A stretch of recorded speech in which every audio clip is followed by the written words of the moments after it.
জোড়া ভূমিকম্পে লণ্ডভণ্ড ভেনেজুয়েলায় ধ্বংসস্তূপের লাশ পচে বের হচ্ছে দুর্গন্ধ। স্মরণকালের সবচেয়ে ভয়াবহ ভূমিকম্পে ভেনেজুয়েলায় প্রায় ৫৯,০০০ ভবন ধসে পড়েছে। যুক্তরাষ্ট্রের মহাকাশ গবেষণা সংস্থা নাসার স্যাটেলাইটের ছবিতে দেখা গেছে এমন ভয়াবহ চিত্র। ধসে পড়া ভবনের নিচে এখনও চাপা পড়ে আছেন হাজারো হাজারো মানুষ। তবে সীমাবদ্ধতার কারণে প্রায় এক সপ্তাহ হতে চললেও তাদের উদ্ধার করা সম্ভব হয়নি।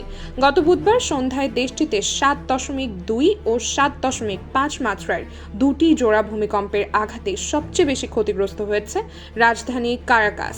এ পর্যন্ত ভূমিকম্পে নিহতের সংখ্যা বেড়ে ১,৯৪৩ জন দাঁড়িয়েছে। এছাড়া ১০,০০০ মানুষ আহত হয়েছেন এবং নিখোঁজ রয়েছেন হাজার হাজার মানুষ। গত ১০০ বছরের মধ্যে এটি ভেনেজুয়েলায় সবচেয়ে প্রাণঘাতী ভূমিকম্প।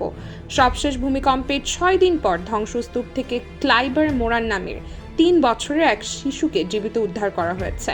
জর্ডানের একটি উদ্ধারকারী দল তাকে উদ্ধার করেছে। শিশুটিকে উদ্ধার করায় এই ঘটনা দেশ জুড়ে নতুন আশার সঞ্চার করেছে।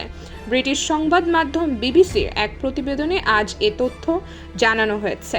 জাতীয় পরিষদের প্রেসিডেন্ট হোর্হে রদ্রিগেজ বলেন, শিশু ক্লাইবারের উদ্ধার প্রমাণ করে যে ধ্বংসস্তূপের নিচে এখনও জীবিত মানুষ থাকার আশা শেষ হয়ে যায়নি।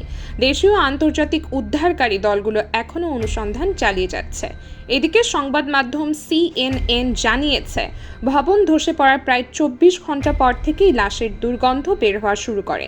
এখনও ভেঙে পড়া ভবনের চারপাশে দুর্গন্ধ তীব্র হচ্ছে। তবে যাদের প্রিয়জন সেসব ধ্বংসস্তূপে আছেন তারা এই দুর্গন্ধের পরও সরে যাননি। তারা ধ্বংসস্তূপের পাশে অবস্থান করছেন। প্রিয়জনের কোনো খোঁজ পাওয়া যায় কিনা সেই আশায় আছেন।